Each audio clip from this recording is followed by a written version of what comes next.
Hola, ¿cómo están? La verdad que esta danza macabra a la que ha sometido el coronavirus al mundo continúa su curso.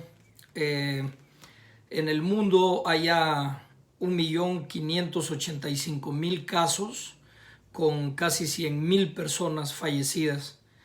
En Estados Unidos rebasamos ya o casi llegamos a los 500.000 casos con 17.000 muertos. Y sigue siendo muy curioso que en Nueva York y New Jersey está el foco de la pandemia, ¿no? Porque en Nueva York, en el estado, se han dado 150.000 casos, pero solamente en la ciudad de Nueva York hay 84.000, ¿sí? Con 4.571 muertes en la ciudad de Nueva York. En la ciudad de Nueva York. En todo el estado de Nueva York hay 7.100 muertes, pero en la ciudad de Nueva York hay 4.571.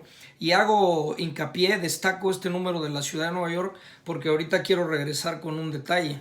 En New Jersey hay 51.027 casos con 1.700 personas muertas. Parece que el coronavirus está haciéndose para acá. Entonces estos llamados del gobernador de cuidarnos mucho estas 2, 3 semanas hay que tomarlo en cuenta, porque realmente parece que estamos llegando al pico de muertes. Yo creo que tal vez los expertos puedan explicarlo muy bien, pero es una cuestión de que los casos aumentan las muertes, pero no olvidemos que también hay una saturación hospitalaria. Eso quiere decir que muchas personas van a morir por falta de atención médica, se van a quedar esperando, digamos, en la sala de espera del médico, o esperando en una silla, o esperando en una cama a que les den servicio, y no se va a poder porque hay otras personas que están en una situación más grave, pues, ¿no? Entonces muere más gente así. Por eso es un pico al que se regula, digamos, que se une con el número de gente que ya no va a los hospitales, ¿no? Entonces, ese número está como más plano. Eso quiere decir que hay mucha gente que no está yendo a los hospitales. Va a haber una desocupación de los hospitales grande, seria, y por lo tanto se va a poder atender con mayor calma a la gente. Eso va a llevar a que baje el pico y empiecen a disminuir los casos así como los estamos conociendo en esta, como les decía al principio, danza macabra, ¿no? Que van subiendo, van muriendo, etcétera, etcétera. Es terrible. Les decía yo que quería regresar un poco al estado de Nueva York porque hay un punto muy importante. Se escuchan noticias con diferentes datos. Nosotros hemos manejado aquí que hay un grupo social muy afectado, que es el indocumentado. Incluso pedíamos que tanto las autoridades locales, la de Nueva York, la de New Jersey, tomaran cartas en el asunto. También pedimos que el consulado de México y los distintos consulados de otros países en Nueva York o en Nueva Jersey, que nos tomaran en cuenta, que tomaran en cuenta al sector indocumentado para que vieran qué estaba pasando, en qué condiciones estaban viviendo, si necesitaban ayuda. Hay que recordar que este sector no tiene cómo moverse, digamos, de una manera natural por cuestiones de miedo o jurídico. Es decir, uno se queda en las sombras porque no puedes ir directamente con la policía, porque la policía tú te agarra a ti y tú eres el que termina en la cárcel, o no puedes ir al médico porque el médico te va a decir que no te va a atender porque no tienes un seguro médico. Así son las cosas aquí. Nos duela, aunque nos duela, pues. Hay muchos lugares donde atienden a los indocumentados en épocas, digamos, fuera del coronavirus, donde se atiende con muy poco dinero o sin dinero. Son instituciones de beneficencia pública que existen también en los Estados Unidos, pero que en este momento seguramente no están funcionando.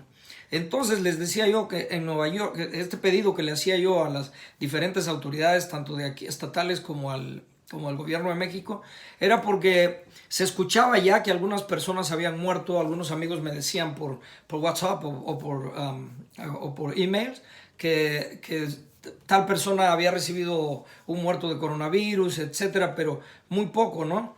Entonces, hice el llamado y ahora se supo, les digo, con diferentes cifras, lo he escuchado en diferentes noticieros, que el número de latinos muertos en los Estados Unidos es como de 100 personas.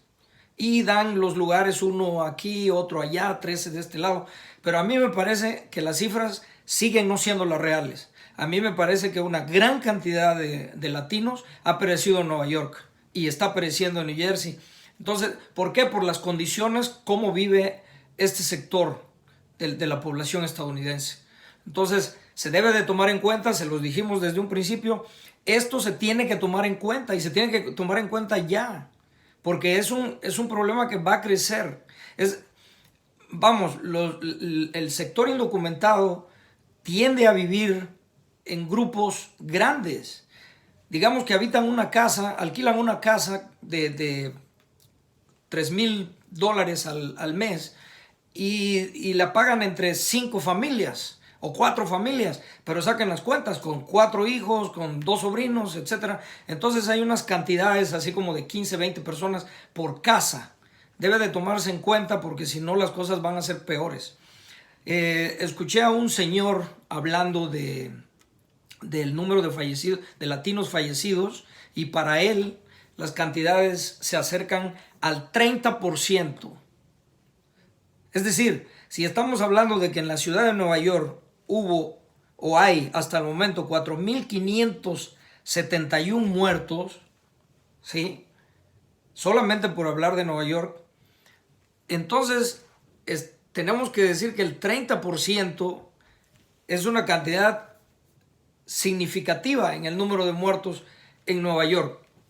No quiero decirla porque yo no sé si será cierto, si será confiable, oficial, pero por lo que se escucha, cada vez va a aumentar el número de casos de latinos que perecieron conocidos, ¿no? Es decir, se va a saber más cada día de casos de latinos que han fallecido por coronavirus. Entonces hay que tener mucho cuidado.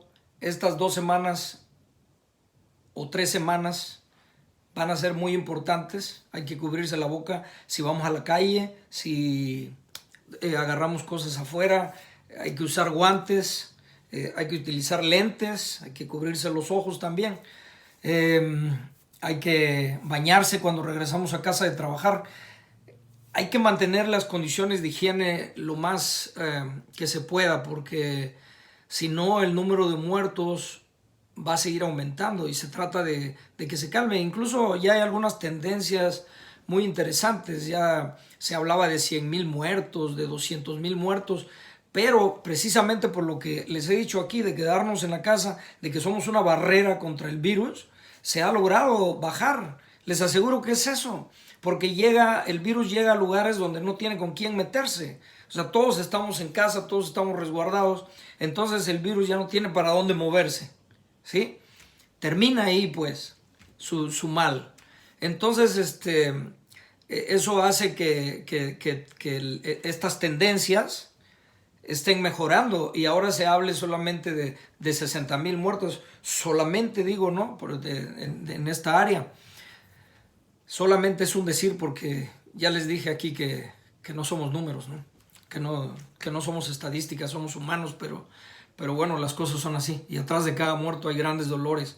Y más ahora que ni siquiera puede uno acceder a las enfermerías y hablar con las personas, familiares, amigos que están enfermos. Mueren solos prácticamente y a veces son llevados a morgues ambulantes, como se ve ahí en algunos videos. En fin, les pido que se cuiden mucho porque las cosas son muy serias, ¿no? Y en México también hay que tomar en cuenta todas las disposiciones tanto del gobierno como del sector salud, porque la situación, bueno, previsiblemente tenderá a complicarse, ¿no? Lo que sigo sin entender es cómo es posible que haya gente pensando en quitar al gobierno de México de su lugar cuando ni siquiera tienen quién carajos lo sustituya. O sea, la verdad que hacen el ridículo. Deberían de ser más inteligentes. La oposición tiene que ser una oposición política, seria, no a partir de Twitter, no a partir de YouTube. O sea, tienen que hacerlo bien, con inteligencia, carajo. Yo conozco a mucha gente que lo puede hacer. En fin, de todos modos, López Obrador no va a salir del gobierno. Y para los que no lo sepan, porque también me han comentado algunos amigos que tienen compañías, algunas personas muy queridas que tienen compañías en México pequeñas, de 20, 30 personas, 15 personas, y dicen, no he recibido el IVA, lo van a recibir. Por ahí lo leí. Y me dicen, no vamos a recibir ninguna ayuda, en un mes, en 2 meses cerramos. Lo van a recibir también, van a tener la ayuda. Eso está dicho. Probablemente haya gente también adentro del gobierno de López Obrador que está frenando las cosas, que está apoyando a esa gente que no quiere el bien de México. Sé que mucha gente me entiende, aunque haya jóvenes que no lo hagan. Hay mucha gente que sufrió de joven y que sabe que México necesita un cambio. Hay gente que triunfó de joven y no habla mucho de eso. Creen que López Obrador está mal, pero necesitan pensar. Y si se piensa, ese hombre está haciendo un buen trabajo. Y si sigue así, México va a salir de esta y va a salir perfectamente bien librado y yendo para arriba. Y ojalá se callen un poco y dejen de sobrevolar a mi México esos opilotes, porque ahí están, eso es en serio. En fin, cuídense mucho. Por último, quisiera solamente agradecerle a mi amigo Felipe Ortiz de Guajuapan de León, que me ayuda mucho con algunas informaciones, y bueno, a algunas personas que me ven, como Georgie, como Betito. Les agradezco mucho. Hasta luego.